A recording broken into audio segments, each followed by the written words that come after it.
Good to see you. Good to be with you. This video is a little bit about meeting folks where they're at, which is certainly a bias approach I try to orient from when working with people in therapy, in yoga, in Reiki, in parenting, in being a friend. It's not always easy, right? To be human is to have some semblance of judgment or our own intrusive thought processes happening when talking and working with somebody, moving with them. And we hold, all of us, maybe many lenses through which we see the world, or many versions of a story that we write about our own. And so therefore that narrative can influence how we are with someone else. And when we receive someone in what we can assume for best intentions, and we are with them in their true nature in that moment, that can be meeting them where they're at. And if we then shift from that place into listening, offering suggestions if they would like or if they ask for that, it gives us a chance to also be in the present moment with them, even if what they're bringing is anxiety about the future, sadness about the past, frustration about what is to come, and so on and so forth.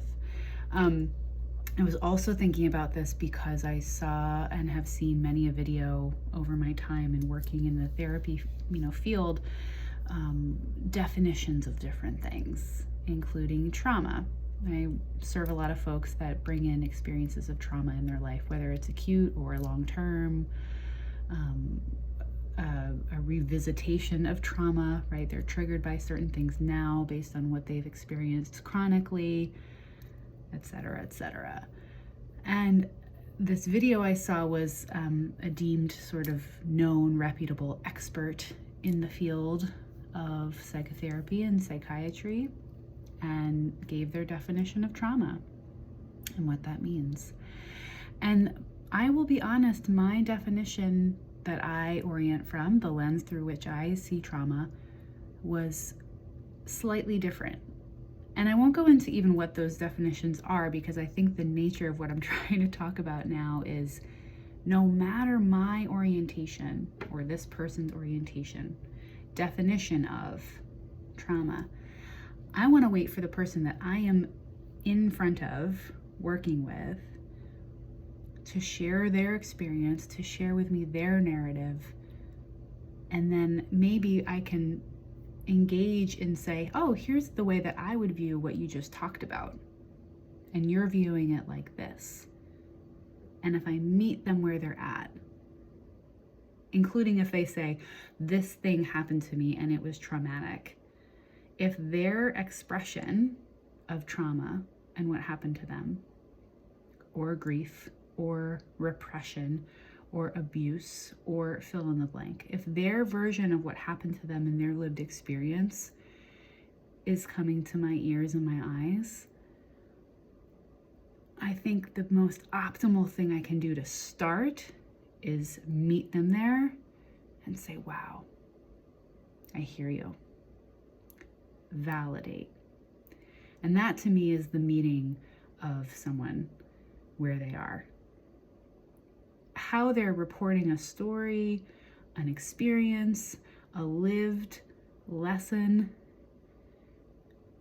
I don't want to judge yet. I don't want to dissect yet. I don't want to problem solve yet. And I'm talking about this in the context of therapist, client, yoga facilitator, participant, Reiki practitioner, receiver, like any dynamic in which there is a tethering.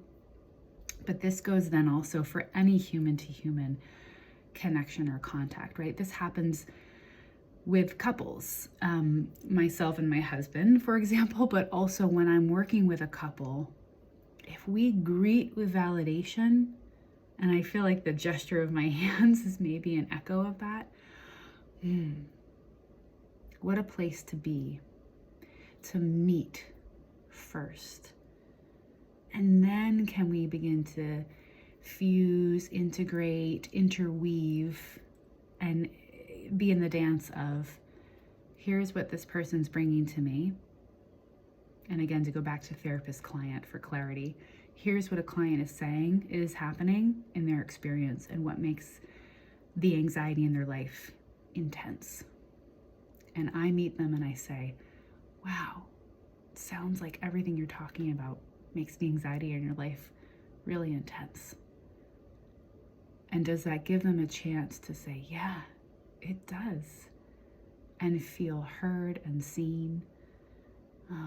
To me, this is such an echo of a mirror to the experience of meeting someone where they're at. And to go back to the idea that, like, I saw a video of someone's narrative or definition of trauma, for example, that's different than mine. It might not be wrong. It might not be incorrect. It might be in part their taste or their narrative or their lens through which they see the world. Much like the way that I don't fancy super spicy food, someone else might fancy super spicy food, and we're both correct. So if I could effort forward to you and your ears today the opportunity to think of the word validation, or maybe the visual of palms pressed when meeting someone where they're at. If that is a preliminary step that you're not yet taking and are interested in trying when working with someone, personally or professionally, romantically, platonically, you're invited to try that. You're invited to try being in an accepting space of validating someone's lived experience, even when, especially when, it is different than your own. Because maybe in that moment, meeting them is what matters most. Thanks for listening.